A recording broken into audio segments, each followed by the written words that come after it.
वहाँ भीड़ जुटाई जा रही है और यहाँ पे समर्थक आए हैं।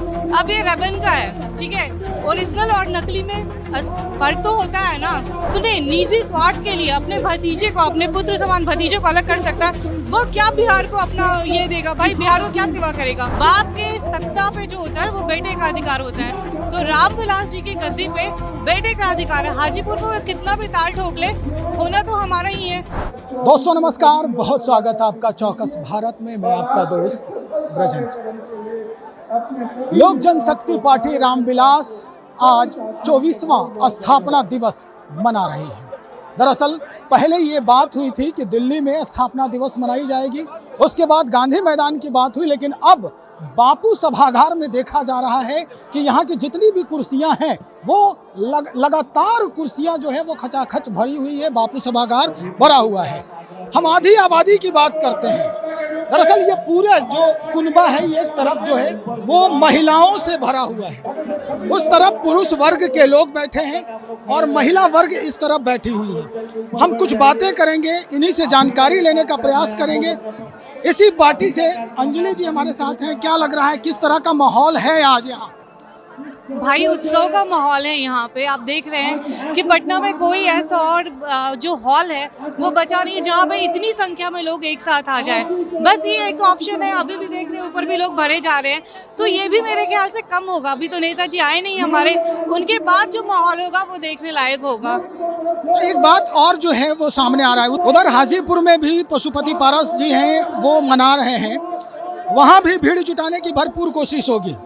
क्या ये माना जाए कि हाजीपुर सीट जो है भीड़ को देखने के बाद, चाहे अगर चिराग पासवान के खेमे में भीड़ होती है या पशुपति पारस के खेमे में भीड़ होती है, तभी ये सीट जो है मुकम्मल होगा किसी एक के लिए? फर्क है भाई। देखो वहाँ भीड़ जुटाई जा रही है और यहाँ पे समर्थक आए हैं।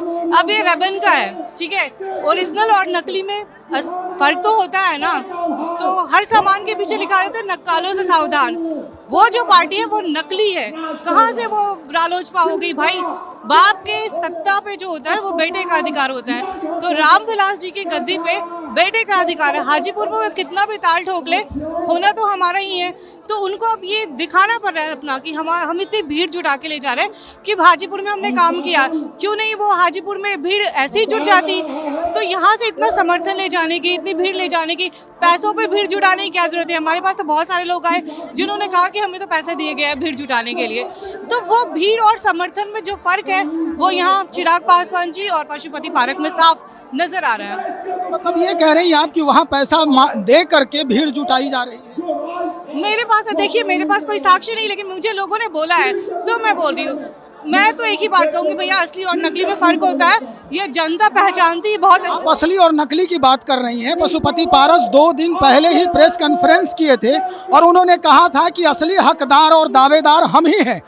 एनडीए में रहेंगे चिराग पासवान तब तो हाजीपुर से सोचेंगे। एक बात बताइए कि जब पिता उनको लेकर आए, उनको यहाँ इस पार्टी में लेकर कौन आया?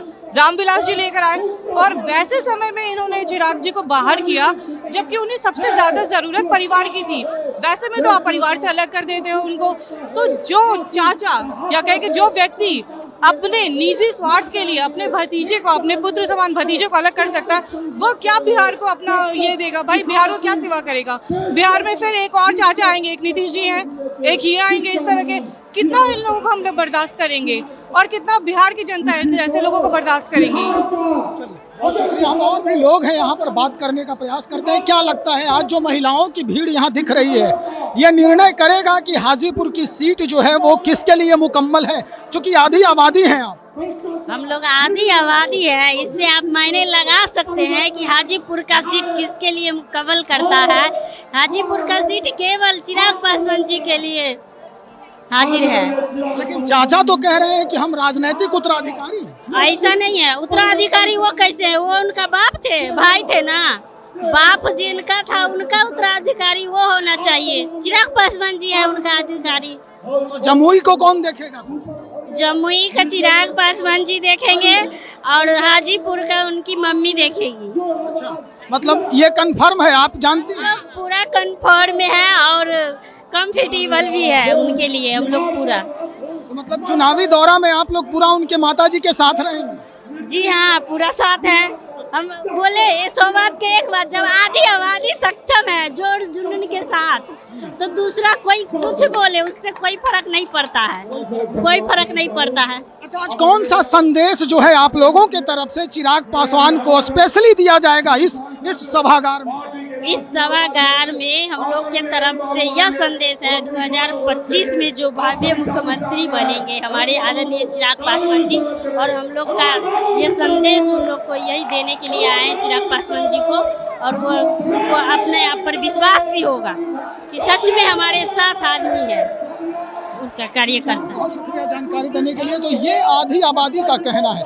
निश्चित तौर पर जो महिलाएं ठान लेती हैं वो हमेशा देखा गया है कि वो पूरा ही करती है, और ये महिलाएं जो है यहाँ पर बैठी हुई ये अब कमर कस चुकी हैं कि चिराग पासवान को भी हाजीपुर सीट मिलना तय हो सकता है या हो चुका है। देखते हैं इनकी मनसा कहाँ तक रंग लाती है और कैसे चिराग पासवान के खेमे में वो सीट भी जिसके लिए लगातार चाचा और भतीजा में दोनों तरफ से तलवारें तनी हुई है वो मुकम्मल किया जाता है। बने रहे हमारे साथ, हम और भी खबरों को बहुत जल्द लेकर हाजिर हो रहे हैं। बहुत शुक्रिया आपका।